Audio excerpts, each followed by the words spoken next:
All right, what are we doing today, Vinny? Have you been considering whether or not to buy a GT350 or GT350R or GT500? Well, today we're hoping to help you with that decision because Miller just picked this up and drove it back for me. I have officially purchased, now own both.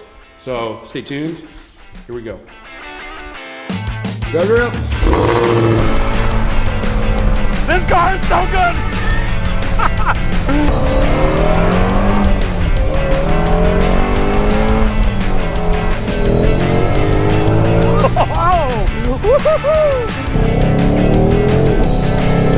Oh man, he's flying up on me. What an epic car.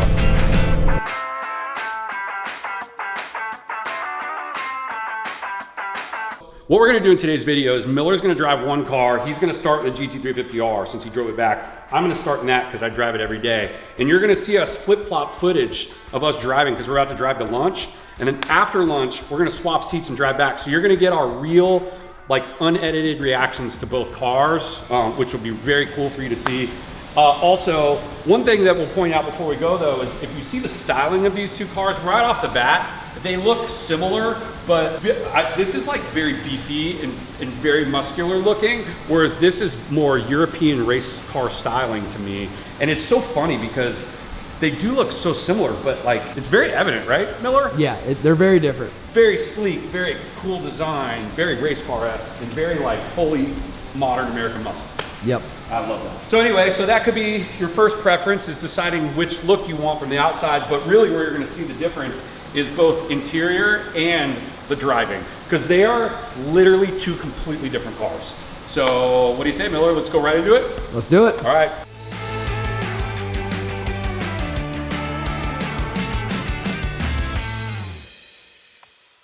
All right. All right. Here come the starts. Oh, I'm excited. Both sound so good. If you're in it for the sound, either car you can't go wrong. I cannot wait to see the front end of his car trailing behind me. God dang, that car is beautiful. Oh man, this is so cool. Rolling out in both of these. There we go. Okay, that was like not even a lot of throttle. And my back end's already loose. I love the sound and the spool of this supercharger. It sounds amazing.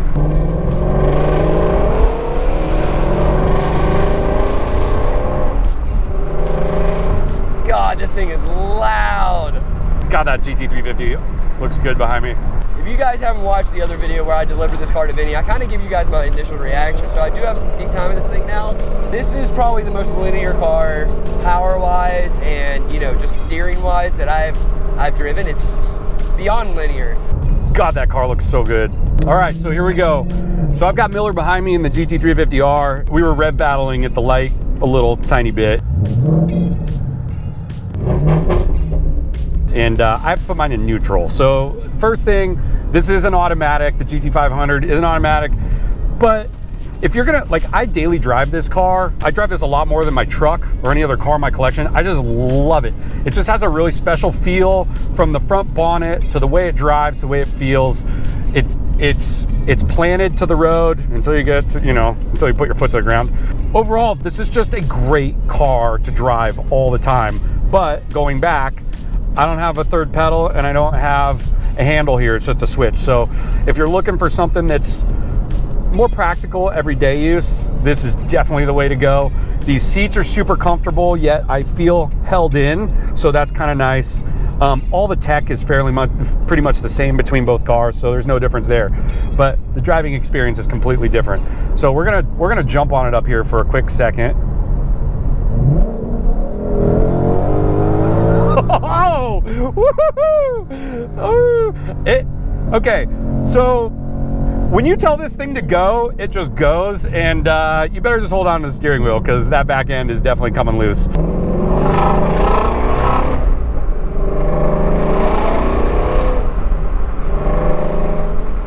Now, your biggest difference between these two cars is obviously going to be your transmission. This has got a Tremec 6-speed in it, and whereas that car has the, I hope Vinny knows the name of it because I'll put it in here. But they both are very, very fun. That car shifts in at literal instant Whereas this car, you have the fun of downshifting, rev matching, and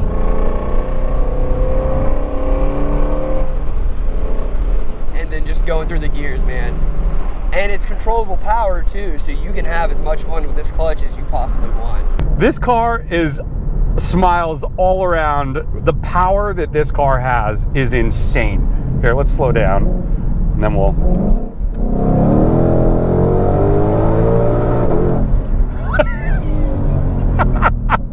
Yeah, all senses going. The sound is incredible. I don't feel nervous. I've got traction control on, obviously public roads. I don't want to end up, insert clip here.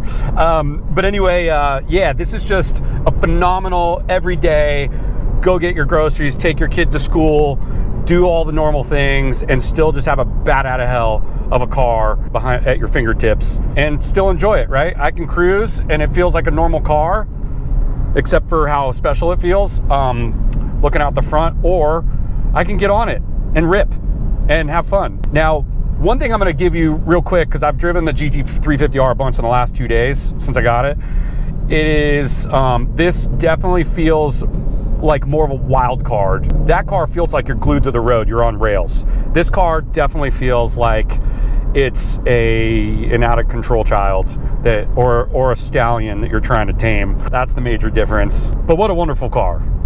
I mean, literally, I've owned everything from, you guys know, Lamborghini Performante, Huracan, R8, supercharged R8s, Ford GT, 2 GT40s, Cobra, blah. I mean, the list is compiled.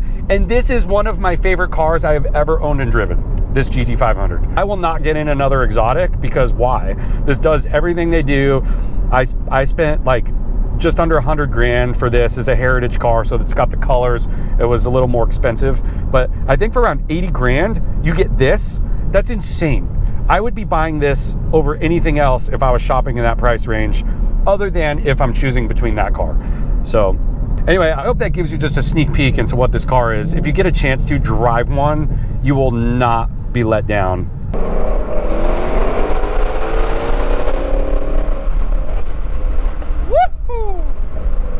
That thing sounds good in front of me.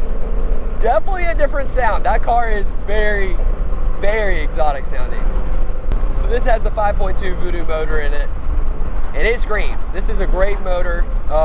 There is a lot of upkeep that you have to do on this engine to keep it alive and well and stuff like that. So that's something to consider when considering both of these cars. Another thing to think about is the visibility out of these cars. So both cars, basically have the same interior, but I feel like that one's a little harder to see out of because you have a huge cowl hood, you got a wider car, and so it is going to be a little bit different of a drive than this car. This car feels sleek, but that car up there is no slouch either. I mean, that thing, you could send it around a track or some mountain roads as well. But this car, if you're looking for something nimble, comparative to, let's say, a Porsche, this car would be more suitable, whereas that car is like the ultimate rally machine. Comfortable, the seats are leather, heated and ventilated.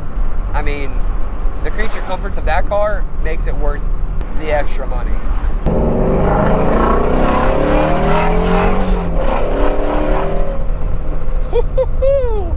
This thing, oh, we're gonna have a great time in the mountains. This thing's amazing. So what we're gonna do, we're gonna take a little side track, maybe see a little driving footage. We're gonna get some lunch, and then we're gonna swap seats on the way back.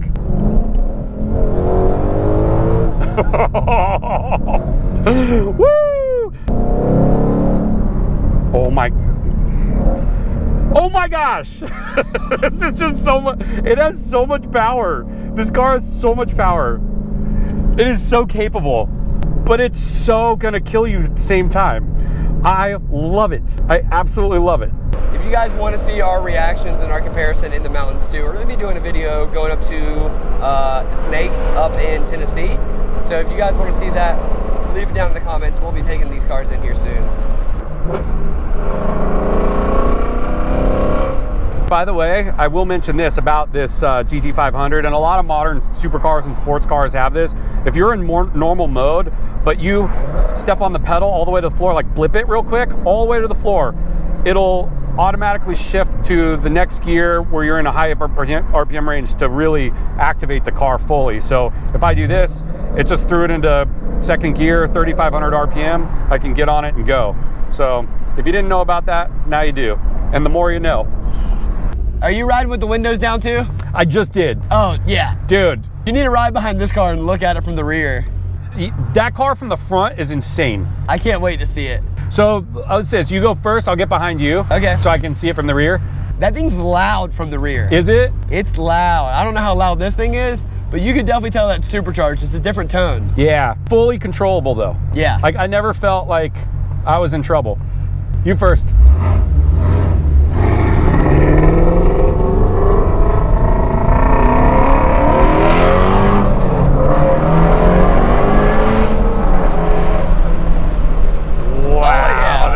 Sounds so good. That car sounds so good. Oh my God. And from behind, that car looks so beautiful.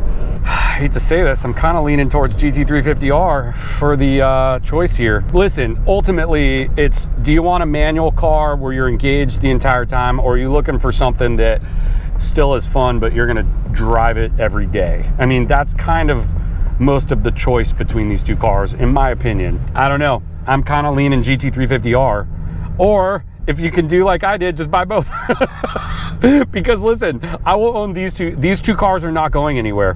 These cars are staying long term. Like there is no reason for me to sell these, especially the price point that I'm, and I'm not trying to sound like anything here, but the price point I normally I've been buying cars at, the Ford GTs, the Lambos, all that stuff. These are two for the price of half of some of the cars I own. And again, that's not a dig. That's not a dig at anybody. You know, if you're shopping in that price range, why not buy these two cars instead of one car? Boom. Great car. Wouldn't change a dang thing about it. I cannot wait to drive this GT500 though. All right, here we go inside. Dude, walking up to these cars from way afar, looking at these, I mean, how cool, dude. What great looking cars. And we were commenting on like how much ride height is higher than that one. They both look so good. So good. Same headlights.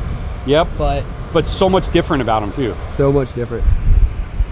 Oh. Let's go drive them. Let's go do it. All right. Getting in and out of this is a breeze. Getting in and out of this, you're getting in and out of a race car. And I bet, yeah, you're small. Okay, here we go. Oh, yep. You might want to move the seat back a little bit. Yeah, that's what it is.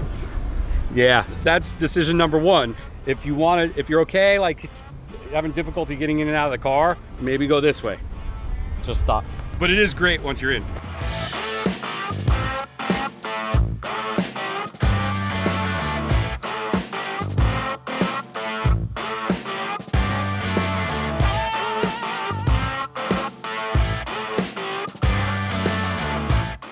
So immediately in this car, the tone is totally different than that car, especially when I switch over to sport mode.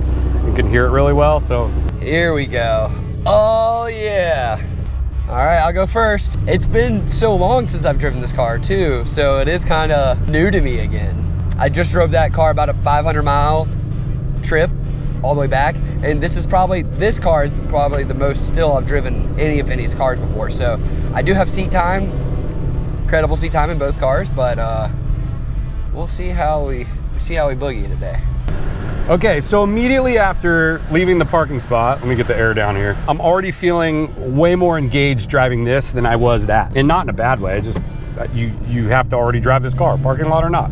Feeling engaged to the car, obviously mostly due to the manual and the clutch, the pedal, but also because of the way the seat is holding on to me. I feel like I'm in the car, whereas the GT500, I kind of feel like I'm on the car, if that makes sense. And the steering wheel, I've got a carbon fiber steering wheel in there, and this one I've got Alcantara. So I just feel much more engaged right out of the gate in this thing than I do in that. The clutch pedal, there's a little bit of a hang up at the top, which I think is normal on this. So it just takes some getting used to, but once you do, it's actually, I really like it. Immediately you get in here and it feels like a bigger car. The fenders are wider, the hood's higher, but I will say the interior of this car is very similar to the 350R. You do have a little bit better of a gauge cluster. Obviously you have all the digital stuff up here, whereas in the other car, it is very, very analog for sure. Good news is the engine's already warmed up too, so we can really have some fun right away. Already the ride is very similar. This actually feels more engaged with the road. That doesn't pick everything up as much. Oh my God, this car sounds so good. yeah, that car looks amazing. Oh yeah. So power band, this is way more linear than that car. That car is a bat out of hell. This one, you're not gonna get into trouble down low. So obviously this is a high revving car. It takes a second to get into the RPM band where that power really starts to put you in the back of your seat. But this power band I really enjoy for the mountain runs and these windy roads. I mean, this is the way to go for that. I don't know, this thing's definitely got a lot of supercar aesthetic to it, and it's truly awesome. Now, I do believe this car has an aftermarket steering wheel, which is absolutely beautiful. Carbon fiber with a gray stripe in the middle here. Gosh, this thing sounds so good.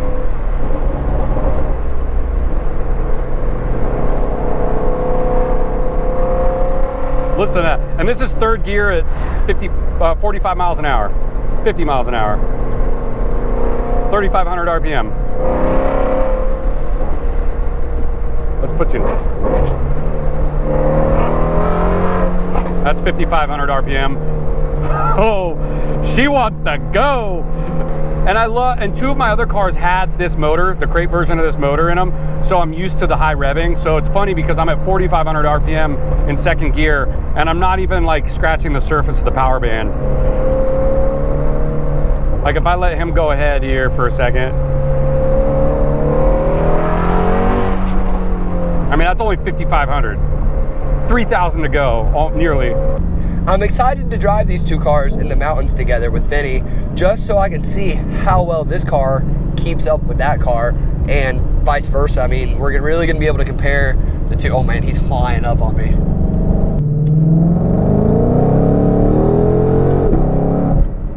Oh my gosh. Oh, there he goes. Oh, that sounds really good. This thing is on rails. Oh my God. It handled that turn so well. The brakes are amazing.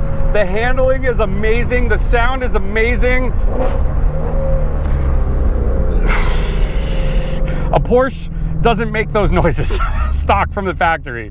So I came from an E92 M3 into an Audi R8, early models, first gens. And this car has a much more refined, but still as raw feeling from those cars. That's what I'm actually being thrown back to, not an American muscle car. This feels exotic sports car-esque from a cornering and handling perspective. Here, we're gonna go on first.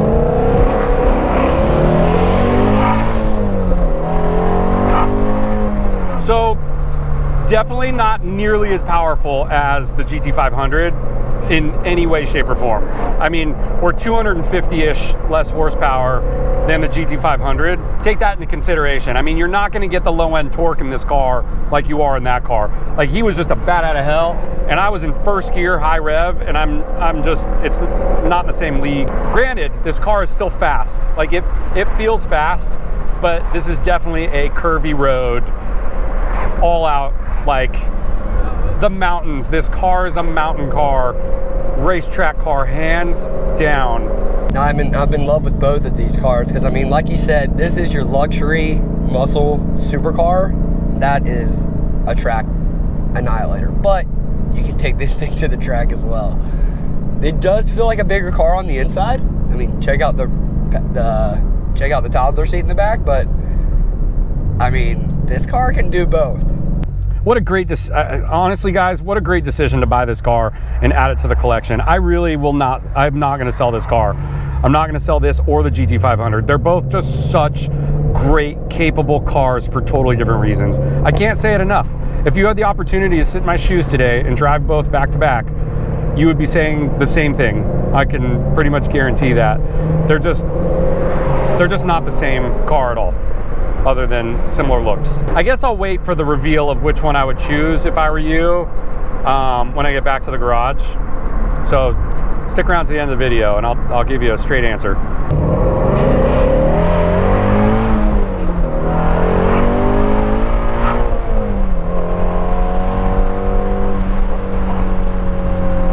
It's just, it doesn't get better.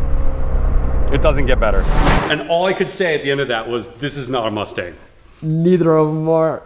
I was keeping up with you, and that was crazy. That was epic, dude. It was on rails. Like literally, I wish we could close the roads down around here and just have a day just to like do whatever we want buck wild, because it felt like an exotic sports car. That's what I was saying. It really did. I mean, it was incredible. This thing with this transmission is pretty fun. I do have to say. I do that also because I didn't have this. So I've been doing that in that. And it's just as amazing. It's just different because the seats, this number one, this just, you're like in the car. That's how I described it. And that you almost sit on the car. But it still holds you well. Okay, so this is my assessment. Okay. If you are in the market to buy a GT500 or a GT350R and you're looking for fun factor, I hate to say it, I'm buying a GT350R. Okay. I'd say, are we only having one, like one is the option? We only have one. I think because I haven't owned a supercar or I haven't owned a sports car of this caliber yet, I'd pick the GT500 because... We did not make this easy on this. No, we did not. We really did not. But like, if you had all the R8s, if you had the Lambos, this is a go-kart glued on the road, and you have the muscle fun factor of the loud V8, and you have the maneuverability fun factor as well. So that is good for that. But I'd say as one, if you're just looking to have a supercar that can outperform other supercars, and you want to daily it, and feel super special. That's this car. I will add this with his credit. If what I was approaching it from is if it was my only car, right? And maybe I had another daily driver and it was like my fun car, right? So I agree with you actually, because this has been nothing but amazing for every day, for fun use, for everything. So if it was my only car, I think, if it was my only car, I would go with this. I think if I had a daily driver, I would choose that as well. That was the caveat. Agreed. So, if I have a daily driver, I'm buying this hands down. If I don't, I'm buying this for I will use this every single day for every errand, dropping kids off, everything. This would be my daily driver and my fun car. All right, I hope you like that. I hope we helped and didn't confuse the absolute loving heck out of you. And stay tuned, we're gonna have a lot more with this to come. We're gonna do some mountain drives. You're gonna enjoy that. More seat swapping. Maybe a car show or two, we'll see. So, all right. Nice having you. Talk to you later.